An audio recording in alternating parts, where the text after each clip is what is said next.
I woke up around 6:30 a.m. and I don't know, it was super cold. It's like 15 degrees outside.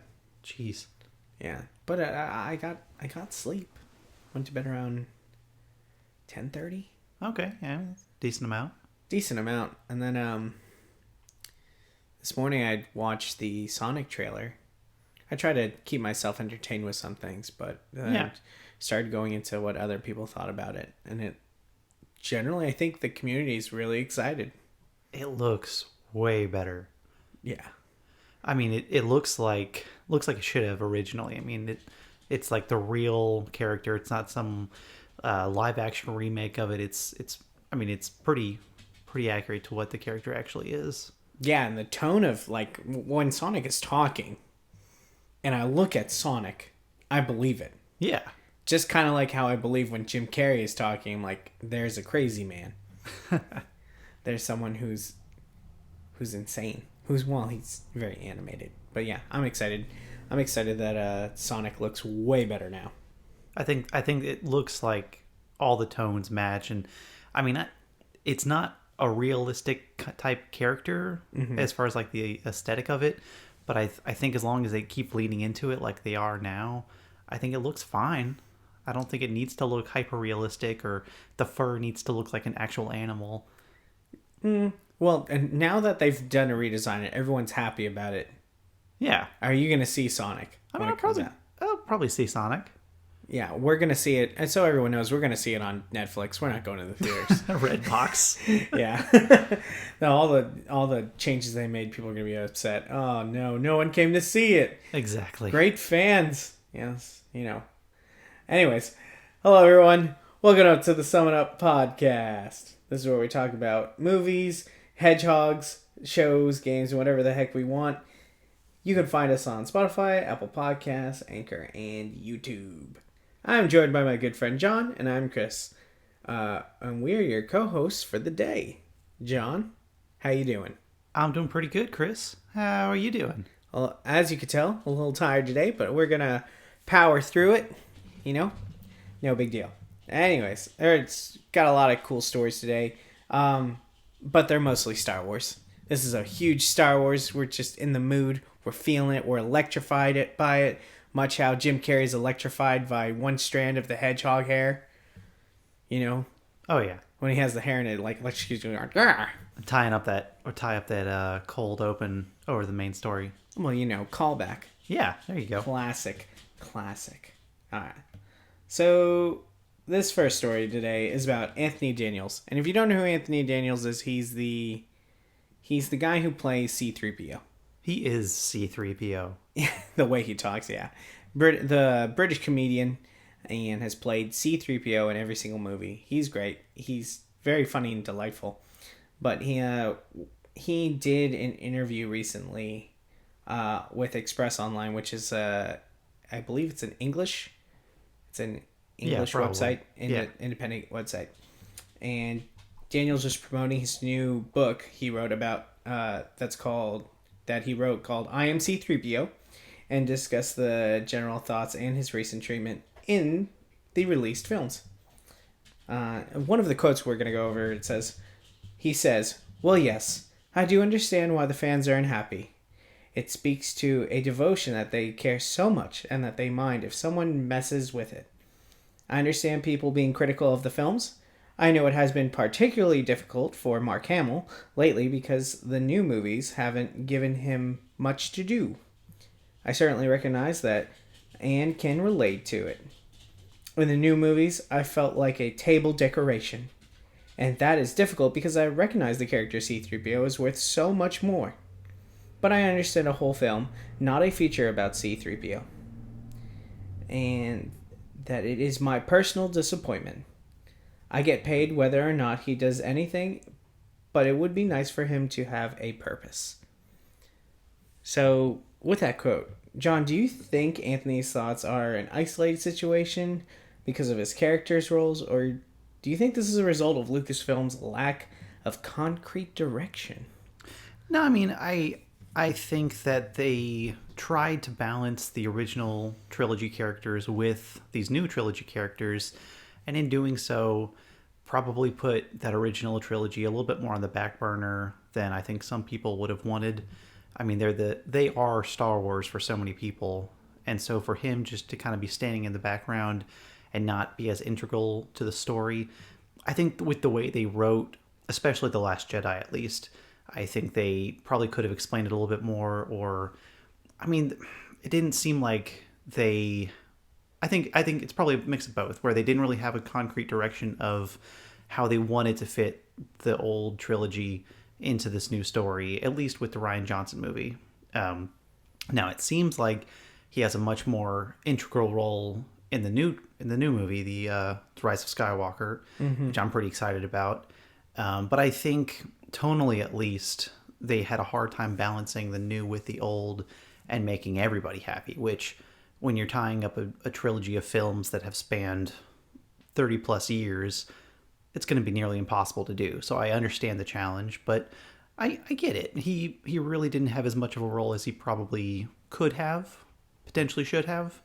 And he also wants, he himself is invested in this trilogy and in this franchise. So I know he has a personal stake and wants to be involved, and he feels so passionate about his character and the role that it's played in the past.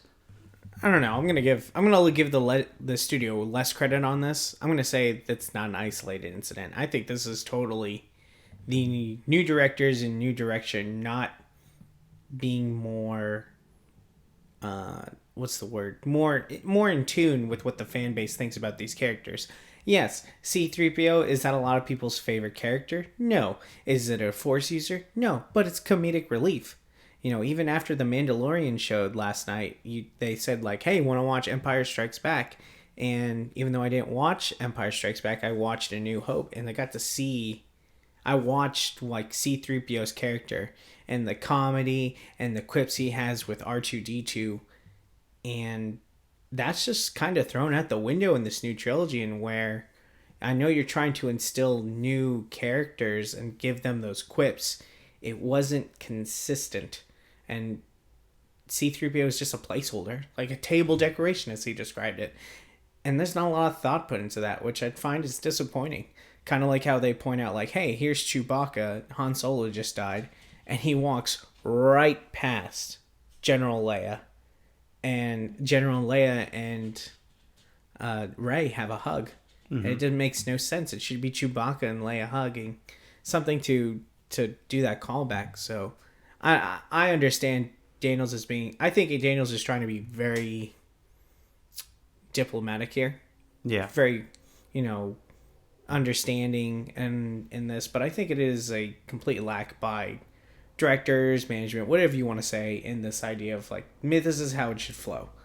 So, Well, it seems like he's probably more in tune with the fans than some of the executives and directors have been. Oh, I would absolutely believe that. Oh, yeah, he's got to be in tune with what they want. He's at all the conventions, I'm assuming. I mean, he seems like he is very knowledgeable of where the fans stand, what they want. He's out there with the people every day almost. I mean, it's who he is, in a sense, and so he wants to satisfy the fans as much as he can. I think there's a little bit to that, but also he's playing C-3PO. He knows what C-3PO is going to do. Kind of like with Han Solo, where when they did that line in Empire Strikes Back where, he gets frozen in carbonite and Leia says, I love you, and he says, I know.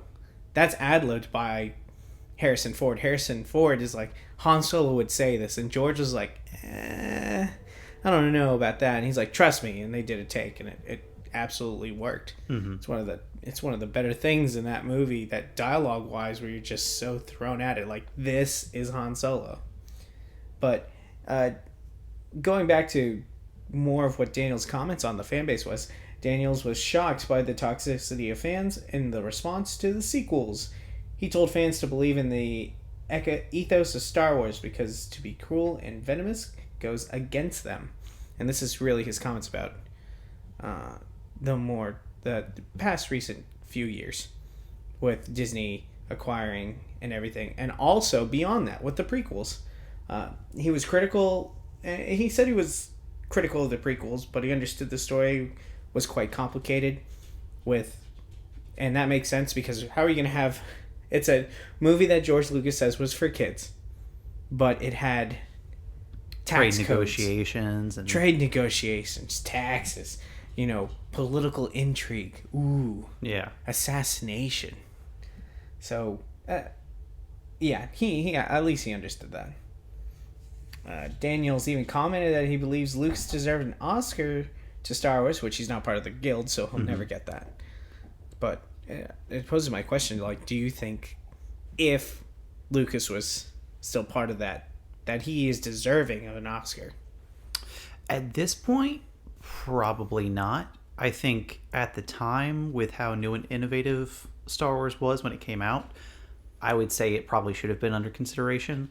But it seems like this is, at least the original trilogy was the type of franchise that has gained so much more of a following over the years, that I think originally, because I mean, the original trilogy wasn't even supposed to be a trilogy. It was supposed to be a single movie, Star Wars, that because of the fan base, I think blossomed into what it is today. So initially in that first year or two of opening with, I definitely don't think that it had the momentum to gain an Oscar. But then with 2 to 3 years in between each of these films in the original trilogy, it had time to develop and to gain that fan base that I think if those movies were to come out today and it had the same kind of cultural impact it does because of social media and word of mouth, and to the degree that those things are today, I think it would probably have gotten at least a nomination for an Oscar. But I don't think originally that it could have. I think because of the limits of technology and how long it takes for word of mouth to spread back then. And I don't think he could get like an Oscar. Oh, sorry? Like a retroactive Oscar? Yeah, exactly. That's the word. I don't think any of the new trilogy films really deserve an Oscar. No. Because they're just echoes of that original trilogy. Plus those are done by Disney, so he can't really get too much film credit for it. I mean, it's based off his property. Yeah. They bought his property, but he didn't do any work on those. I think with the evidence of the prequels and the original trilogy, do I think he deserves an Oscar?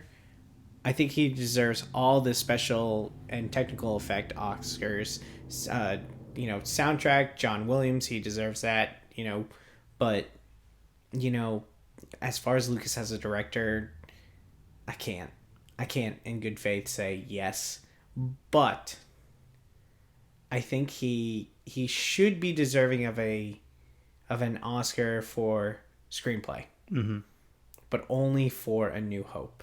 That's fair. And the reason, there's a lot of thought he put into the movie, and he had, when he first did, he wanted to do 6 movies, he wanted to do the 3 movies, and then he thought of, in the process of doing that, the other 3, which would be about the wills of the Force and all that weird stuff, which they get into more in like the Clone Wars TV series and more of the Legends comics and novelizations.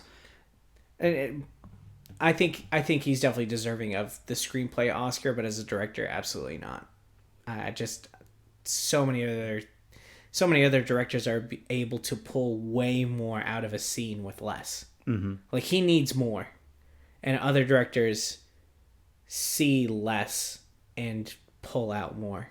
I don't know. Like, I can't imagine a Scorsese with these characters, and I would like to see him coach them up to something bigger. Yeah. And I think he had the vision to make this type of movie happen that I don't think many other directors could have. So for this IP to exist at all, I think he deserves credit and recognition. But yeah, I think you're right.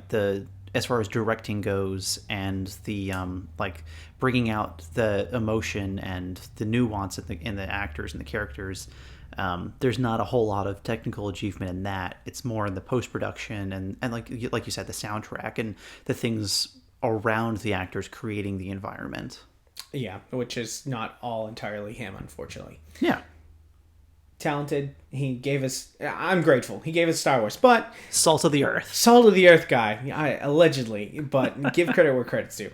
But when discussing The Rise of Skywalker, we're going back to the Daniels interview, he was very optimistic Describing C-3PO's roles, he said, C-3PO has a major arc. I am very satisfied with what I had to do in this movie, and I am very satisfied with everything I know about this movie. Then he sends a message to all the disappointed fans that they should see this film because it is really rather good. Sounds like a very Daniels thing to say. It's very British. Really rather good. You know, I watched the video on it, and it's just like, to the disappointed fans, it's really rather good. See it. This is very eloquent. Like, he should be having tea time at the same time he's saying that. But, John, are you encouraged by his comments, or is this PR speak? Well, I mean, I think it can be a bit of both. I mean, he's been around long enough to know what to say and how to say it to get good publicity for a movie. He is a comedian, first and foremost. Exactly. So. He's very experienced in phrasing words and language. I do definitely think it's PR speak because nobody wants to see anything negative about this movie post Last Jedi just to spiral things more out of control. I think they want to try and build as much hype as possible. But I do think he's being authentic, and I think it is going to be a good movie. He's just trying to express that in the most authentic way that he knows how. I'm gonna say it's more PR speak. Okay. I mean, I believe him that C-3PO has a major arc, but I'm so excited for this movie, but at the same time, I feel so bad for these actors that they had to wait till this movie to get their time to shine. Like the story about the Admiral Akbar actor. Yeah. From The Last Jedi. Which we've talked about in a previous episode. Yeah, it's just... I don't know how Kathleen Kennedy, like, not her, but everyone pulling the strings to get this done, there's nothing wrong with doing fan service as long as it's done well. Yeah. It just stinks that C-3PO got less screen time, less meaning in The Force Awakens and in The Last Jedi. Because in The Force Awakens, BB-8 was that relief with his sidekick Finn. Yeah. Like when they're talking about, go ahead, tell him where the system is, the resistant base, and BB-8's looking back at Rey, back at him. Oh, it's so funny. But when C-3PO is introduced, he's like, look, you couldn't recognize me because of my red arm. I'm like, oh, come on. Well, and that whole aspect of his character wasn't even addressed in the movies. It was addressed in a tie-in comic that nobody really ever read, but that was the most amount of character development he got from that movie was through this extra novelization of things. Yeah, they need to get rid of this comic stuff. Oh, the tie-in comics? Yes, the tie-in comics that connect to the movies. Get rid of it. Not enough people read it. Yeah. Like, it's a movie. Yeah. You know? And they put out the Christmas special, you know, with Boba Fett and all that stuff, and then the Ewok movies and all that stuff. Normal people who, like, see that stuff, they're just like, what is this? You know, when are they going to see the time? I still haven't seen the Clone Wars, all of the Clone Wars. I've seen clips on YouTube. I've done the same thing with Rebels, and I really want to watch it. The more and more they tell me stuff, but then I also see dumb stuff in it that is like kind of comic book based, where I'm just like, man, I wish it was more serious. But I know it's for kids. Yeah, and I do have some good news for you. What's that? Because of Disney Plus, the Clone Wars and Rebels are all in one place now. I did see that when I was cruising through it yesterday, and I was thinking, do I need to start this right now? There's a lot of good stuff in the Clone Wars. I've seen it from start to finish. Some of the story arcs I hear are really good. Some of them are like you could skip over. It's sprinkles of really good mature content mixed in with a whole bunch of filler and comedy for kids. Which, I mean, like you said, it's a kid show. It's designed for a young adults, for a young audience. I mean, but every once in a while they'll get a really good deep story that you can really appreciate and sink your teeth into. And I haven't seen Rebels yet, but I think with it being on Disney Plus, I'm going to check it out. And I've heard really good things and how it ties in with the greater ideas of how the Force works and Ahsoka Tano comes back in it. She's really involved in the Clone Wars. Which I've seen some of her scenes, and they're actually really dope. Like the Ahsoka Tano stuff that they have in Rebels is fantastic, and the way they matured that character who walked away from the Order and came back. Yeah. The way they set her up as a mentor, but also an outsider, is fantastic. Oh yeah, it's such a unique perspective, I think, in that type of universe. Yeah. Definitely great. But I mean, speaking of Star Wars and everything, one thing that I've heard about is that I think the studio has recognized that they're just throwing all this content out, trying to get as many people to see these things as possible. And I think they've had, in their eyes at least, more misses than hits lately. So the studio, You think? You can't Yeah. bat 1,000 every time. exactly. This isn't baseball. I mean, well, they're playing like baseball in the minor leagues right now. They need to do better. I think they're gonna try and do some quality control because Lucasfilm and Disney have announced that there's going to be a hiatus for the movies at least, after The Rise of Skywalker. Now they're still going to put out all the TV shows that they're producing for the Disney Plus series, like obviously The Mandalorian, and which they're working on season 2 currently. Jon Favreau's writing it. They've got the Kenobi series and the Rogue One prequel, plus the new season of Clone Wars. Yep, So there's- season 7, right? Yeah. Season 7. So there's a lot of content still coming out, but as far as the main event movies, I think they're going to give a decent break for. Good. Yeah, I think as fans, well, I mean, between trilogies, there were, 10 years between trilogies? Roughly 10 to 15 years? Well, No. let's see, 15 years, or rather, no. I think it was about 10 years. 1983, Empire Strikes Back. So, in 1999 was Phantom Menace. So, you're looking at about 16 years Okay. between that and then, what is it? The Revenge of the Sith came out in 2005? Well, that's episode 3. So Yeah. Phantom Menace. Well, I mean, between each trilogy. Oh, yeah. So, you're looking at 10 years? Yeah, 10 to from the 15 years. prequels to the sequels. Yeah, which I think gives a new generation time to form to then appreciate the next trilogy of movies that comes out, and it builds that anticipation. It lets technology advance to where they can do more things, brings new actors in so they can inject new talent. As much as I hate waiting, as impatient as I am for movies, I have appreciated those hiatuses and those breaks they've put between these major event trilogies. I'm not asking for another 10 years, but I think 5. I want 5. I think three's as early as I would want, but 5 I think is a pretty solid number. Gosh, if we get one after 3 years, it's gonna be like, I hope they put a lot of thought in it. If they tell me that, hey, we're coming out with a movie in what would be 3 years, like the end of 2022, and they say, but it's gonna be done by Kevin Feige, I'd be like, okay. I'd be like, I will accept this. It seems like a deal. I'll accept the announcement of production starting in 2022. Okay. For the Feige movie. Yeah, I'll accept that. Okay. That would be exciting. But I don't know, with everything that's going on, yeah, a hiatus is definitely needed.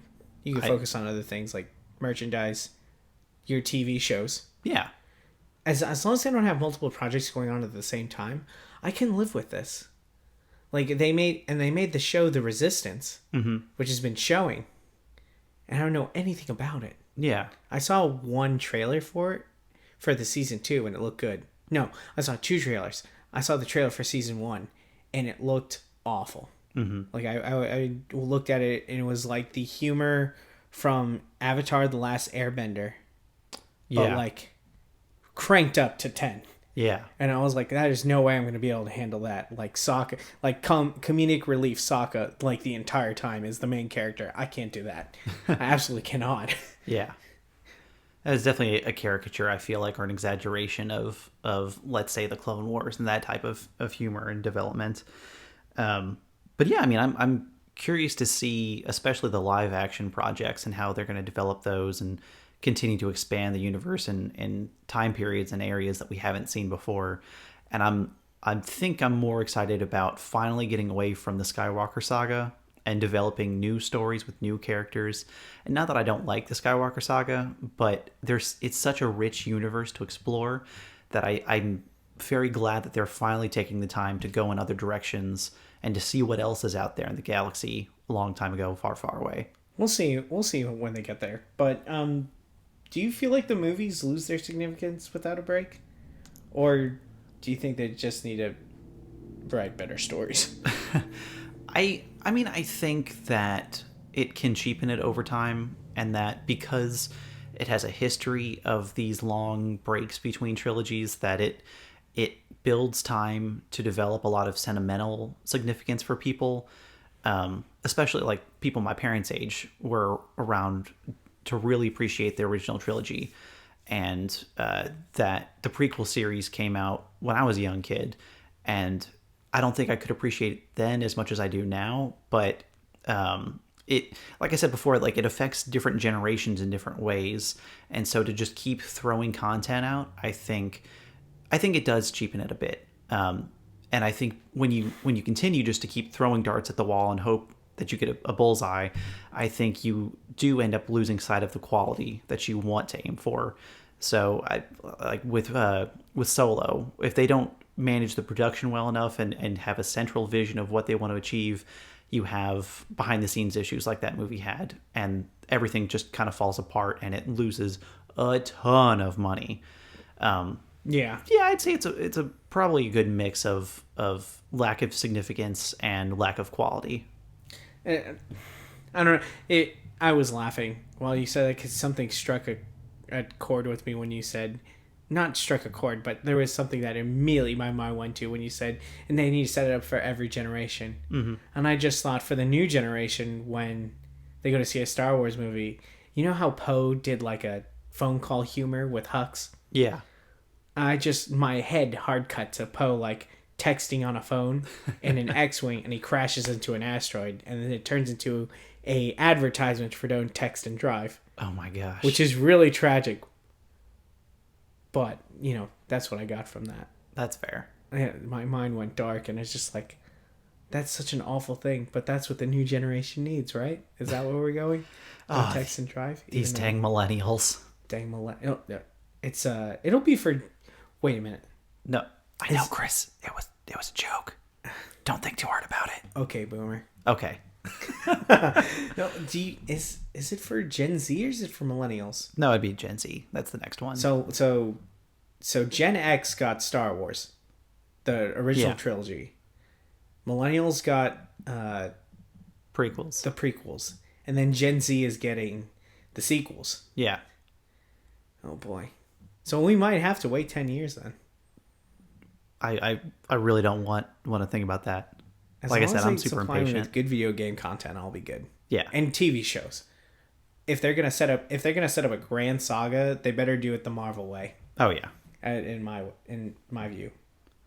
And kind of in the vein of speaking about making these for a new generation and breaks between these movies, I found an interesting article about if the original trilogy came out in a modern era. Oh no, casting it. And who would they get for each character? So I've got kind of the heavy hitters here, and you haven't seen this list. I haven't. I've had it on my iPad, and I want to just read these names off to you, and I want to get your gut reaction. Some of these I think are okay.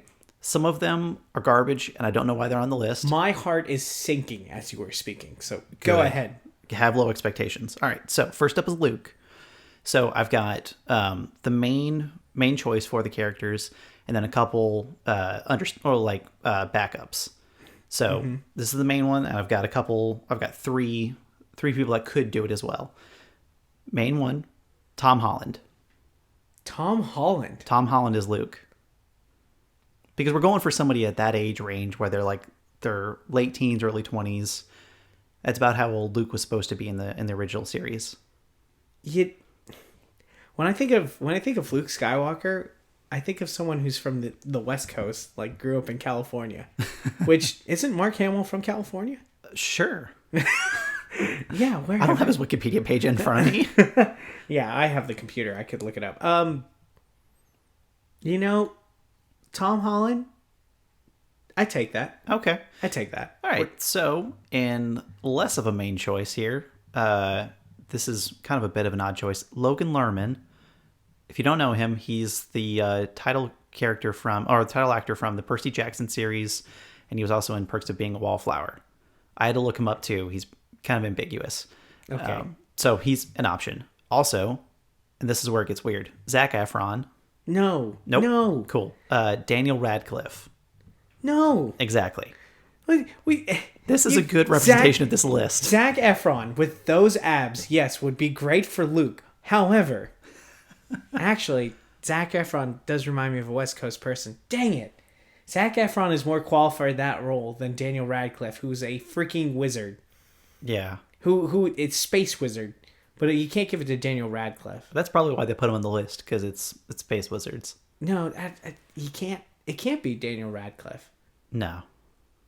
It could be Zac Efron, though. Gosh, the more I think about it, the more I hate it. So speaking of that, we're going to move on and Thank let you you. just mellow in that for a bit. So Leia's the next one up. All right, so main choice for Leia, Saoirse Ronan. She's the actress from Lady Bird. She was in the original Hannah movie. Oh, okay. I know who she is. Yeah. I'm not crazy about that, but I think she's a pretty solid actress. she's a solid actress. I haven't seen enough of what she's done to really form an opinion. But I think she's got the talent. Go on. Yeah, okay. So, runner-ups. Shailene Woodley. Where's she from? Uh, You're talking to a baby when it comes to like actors. Like, I don't know. That's fair. So we're going to move on. Billie Lourd. For those of you who don't know, this is Carrie Fisher's daughter. Okay. So anyways. I'm still gonna say no. Okay, cool. In the vein of Tom Holland, Zendaya. We'll just have a Spider-Man reunion. You know what, Zendaya? I think she's too sassy for the role. I mean... Or she could put up a wall. What do you mean a wall? And maybe she could do it. I'm thinking like someone who, honestly, these are the people my brain is gravitating towards for Princess Leia is Haley Steinfeld. Okay. Or at the more older choice, Rachel McAdams. Okay. They seems like they could have like the sass or I think it's the pose. Like the empowerment of the character and like the confidence. I think confidence. They have the right amount of confidence. Because when I think of Zendaya, even though she's great, I think she has too much confidence for the role. Fair enough. I don't know how to describe it. It's just, I think she could be better in a different role. Like as a Han Solo, as a female Han Solo, I think she would be fantastic. I can tell you right now, you've already cast better than the next two choices. So these are the last two for Leia. Oh no. Anya Taylor-Joy. Did you say onion? Anya Taylor-Joy. So she's in the New Mutants movie that may or may not ever come out. Well, you know what? So far, unimpressed with the choice. Fair enough. And the last one is Ellie Fanning. Oh, I've heard that. If you know the Maleficent movie, she's Aurora in it. Oh. It's probably the most recent thing that she's done that's really well known. No, well, yeah. All right. I don't know. I don't know what she's done, so I haven't seen her in that role, so I can't really give an opinion on that. So moving on. Moving on. Han Solo. Oh, no. Main choice, Richard Madden. Really? Yeah. Rob Stark. I'm going to have to say no. Fair enough. Next one's kind of interesting. Joe Keery. He's Steve Harrington from Stranger Things. I almost think he's too young. I don't think he's not really, there yet. We haven't seen him. We need him to be older for us to think. He's not gruff enough. I would agree. He's not a scruffy nerf herder. I would agree with that. The last one, bit of a toss up here. Ryan Gosling. Ryan Gosling as Han Solo. He's definitely got the age for it. He's got the maturity. Well, he's got the age and maturity, but I don't think he has the. I just don't. He's not gritty enough. Yeah. Ryan Gosling is pretty, but he's not like. He's not gritty. He's pretty, but not gritty. You can have one or the other. Harrison Ford is a pretty man. But he's gritty. Especially now. He was a carpenter, John. Ryan Gosling doesn't look like he can build a shelf for me. Like Harrison Ford does, and he can make a compartment to put my weed in it. Fair enough. Which I don't have weed. But the point is that Harrison Ford built. That's what his job in Hollywood was. Is he would build compartments for people to put their drugs into. So then, if we're gonna go off the vein of a carpenter, my choice is Nick Jesus Offerman. Christ. I was gonna say Nick Offerman. Oh, okay. But that works too. Wait, Nick Offerman is Han Solo. I don't think he could do it. So who would you cast? Who would I cast? I'm saying Riley Cooper. Are we talking Bradley Cooper from... yeah, Bradley Cooper. I said Riley, like the freaking dog. Are we talking Bradley Cooper from his most recent movie with Lady Gaga? That type of gruff? No, I'm taking Bradley Cooper from The Hangover. Okay. That's the type of person who could be Han Solo. Okay, so if we got Bradley Cooper from like 10 years ago, I think I could see it. I think he's, compared to the age of who we're casting for Luke and Leia, I think he's a little too old. So who do you take now? Well, you think he's a little too old. Han Solo's supposed to be... He's supposed to be like 10 years older. Yeah, so who do you take now then? If you won't take Bradley Cooper now, who do you take now? Look, Chris, I had notes for the names that I'm reading off. I don't have notes for potential casting here. No, take I'm it off. so unprepared. Take it off the top of your head. Oh my Come god. on. What you got? Okay, we're gonna circle back to that because I can't think of names off the top of my head. Oh my god. Daniel Craig, too old. Yeah, way too old. Yeah, we're not good at this. Daniel Craig could be Obi-Wan Kenobi though. Speaking of that, oh gosh, he's actually next on the list. So Daniel Craig? No. So the first choice for Obi-Wan, these are all weird. Lawrence Fishburne. Lawrence Fishburne? Yeah. You know what? I buy that. Okay. I'll take Lawrence Fishburne as Obi-Wan Kenobi. Okay. I think. Yeah. I mean, I think he's got it. He's definitely basically in that role in The Matrix.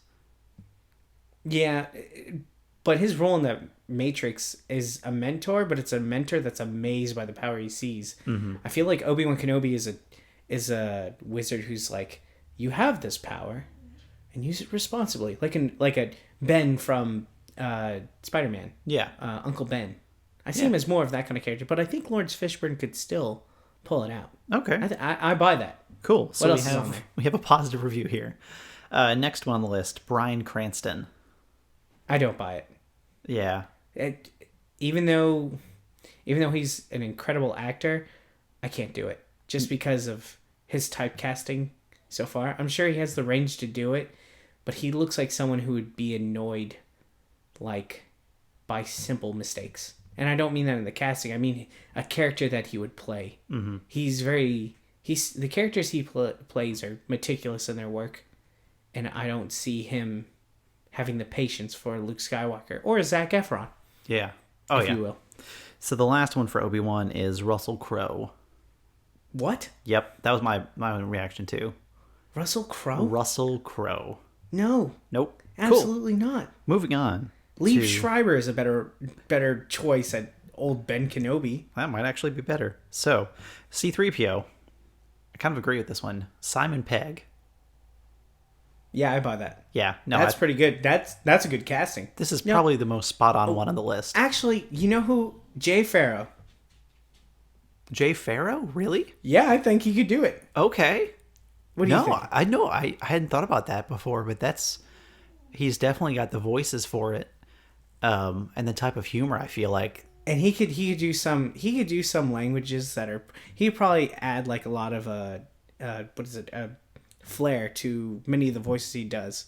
Like he'll do like I can't think of the word right now. Yeah.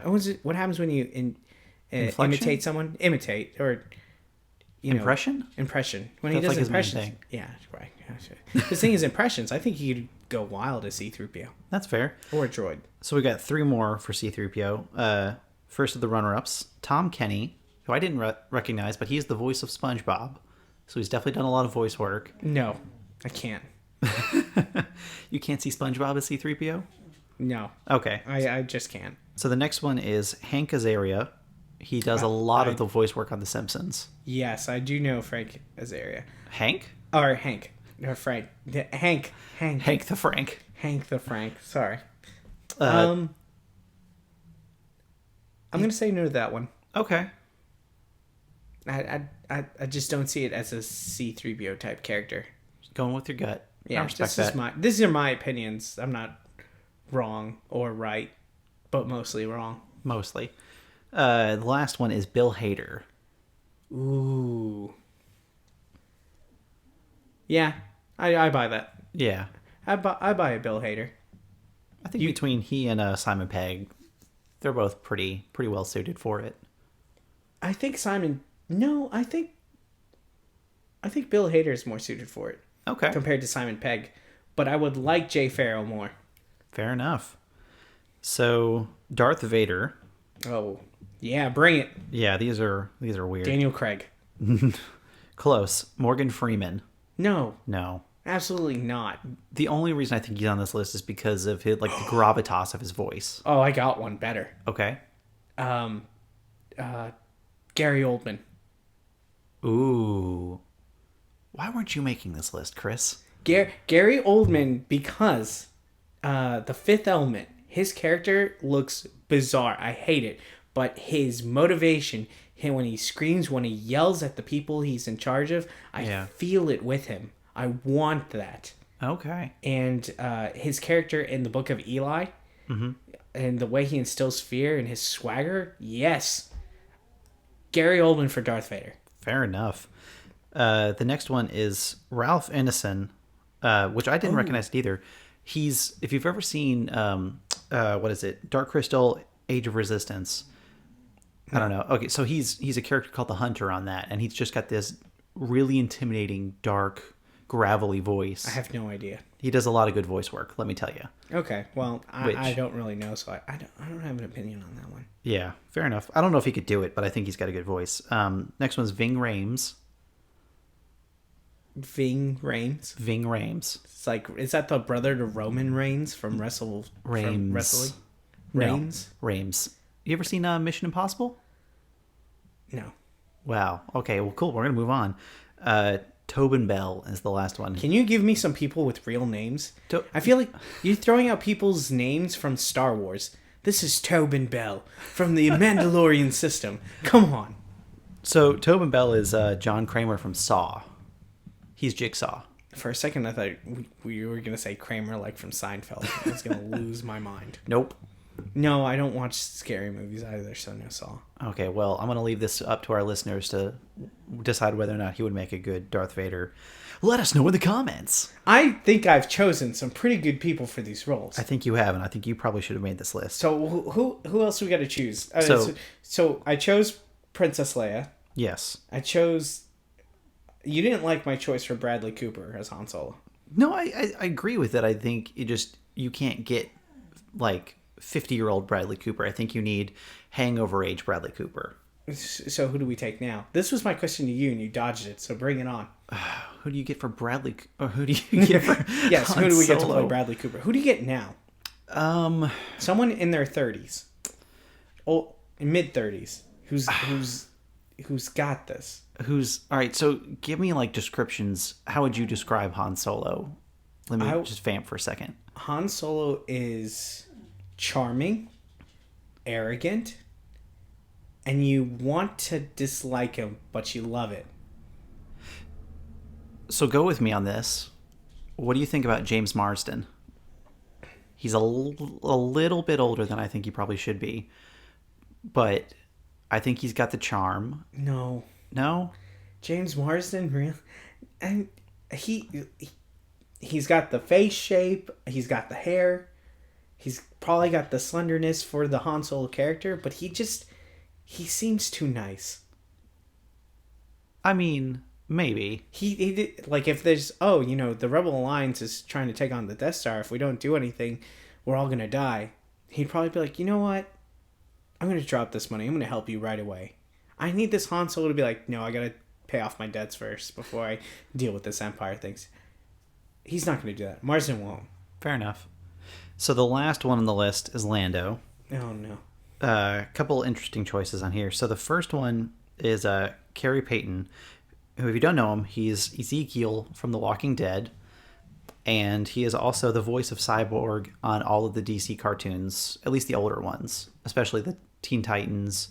I think he's definitely got the voice. He's got the charm. I think he's got the look for it. I buy that. Yeah, I think it's a pretty good one. Runner-ups. First one is Michael B. Jordan. Ooh. I like that choice. Yeah. You know what? Put him at number one. What? Yeah, Michael B. Jordan. All right. So we got a good one on that. So Chadwick Boseman. No. Yeah. Not charming enough. I think he's just got a... He's got charismatic. Yeah. He's charismatic. He's not charming. I can't do it. At least in some of the roles. He's more of a dramatic, serious actor, I think, than the charm that you need. Like Donald Glover, I think, did a really good job with it. Yeah, why don't we just put Donald Glover as Lando? All right. Because it's young Lando and old Lando. We'll just wait like 10 more years. Let's wait after that hiatus and put him in the... How about...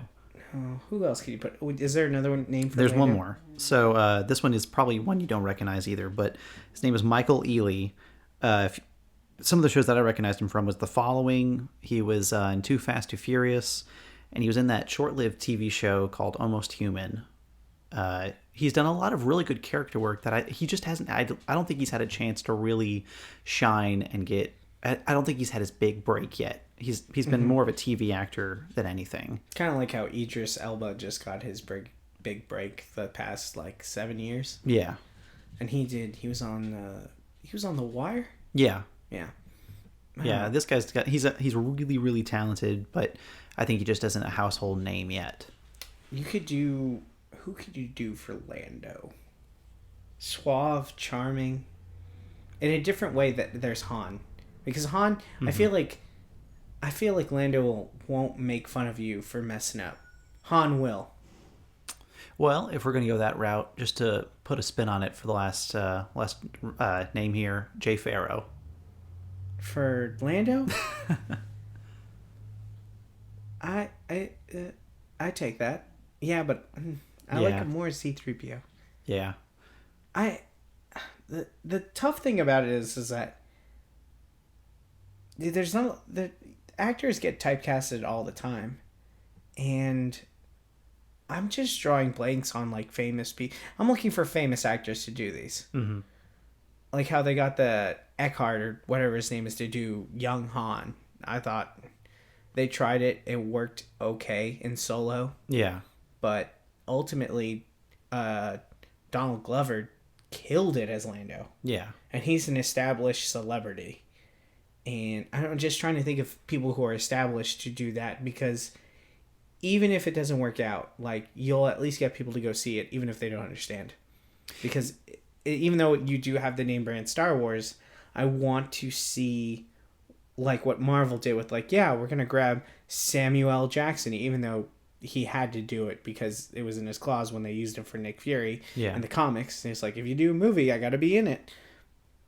Robert Downey Jr., established actor, out of the game, but established actor. You got Zoe Saldana as Gamora. Yeah. You have Chris Pratt. You have Bradley Cooper playing a raccoon.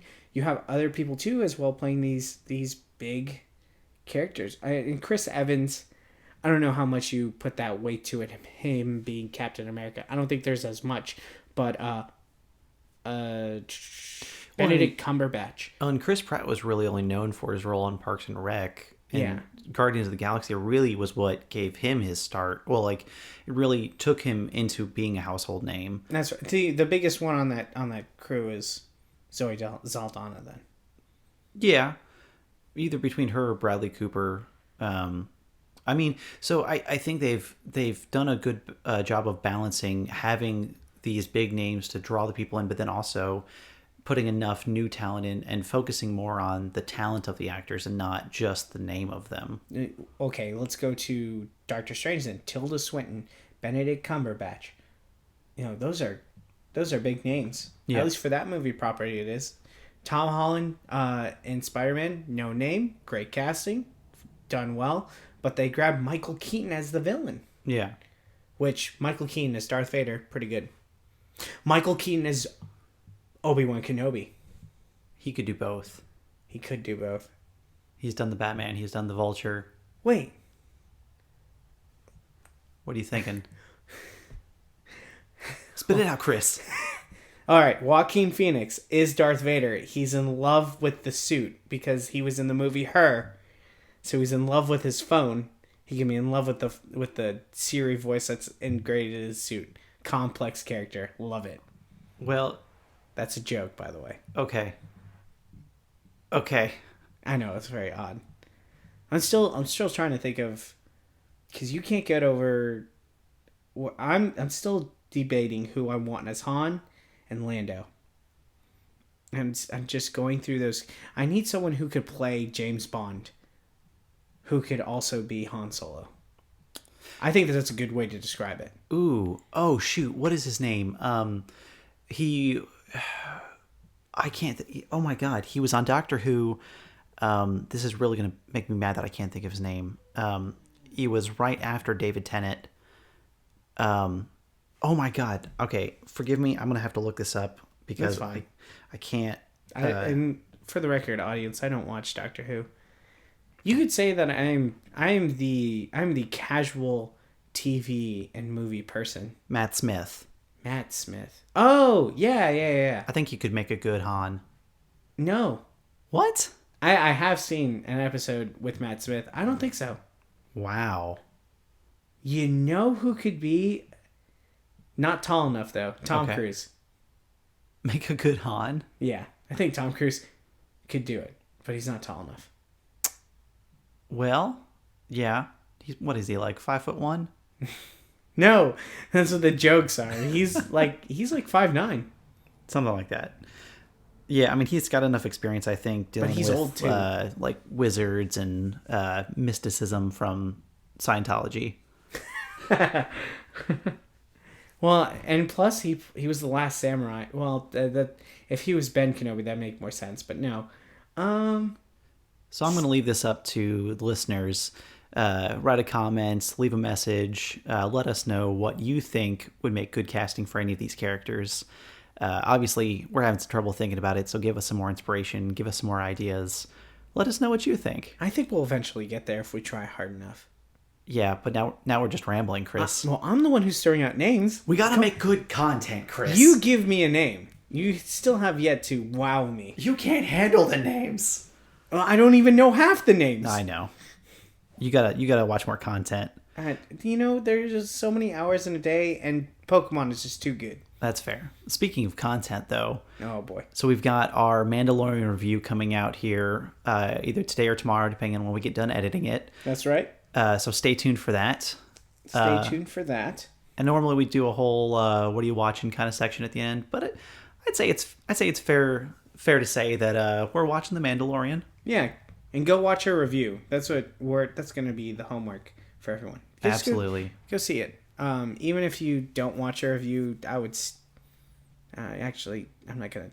Yeah, I would watch The Mandalorian if you're a Star Wars fan. Totally go see it. Yeah. Watch it. Get Disney Plus. Bite the bullet. Do it for 1 month if you need to. Well, and there's a 1 week free trial, so you can catch the first episode, and the second episode is coming out Friday. So you've got a couple episodes there to really figure out whether or not you want to invest in this. It's what is it? $6? $6 a month? $6.99. Yeah, $7 total for a month. Or you could be like me and get the $12.99 bundle with Hulu and ESPN Plus. Yeah, I'm mostly doing it for ESPN Plus, but now I could get Hulu, and I can have my parents Hulu, whatever. Yeah, Hula Hoop. I'm gonna have my parents download the Hula Hoop app, and they could go watch it. Sounds good. Yeah. All right. Well, that's been the podcast, everyone. Join us next time, and please go see that review. Y'all have a wonderful day. Bye.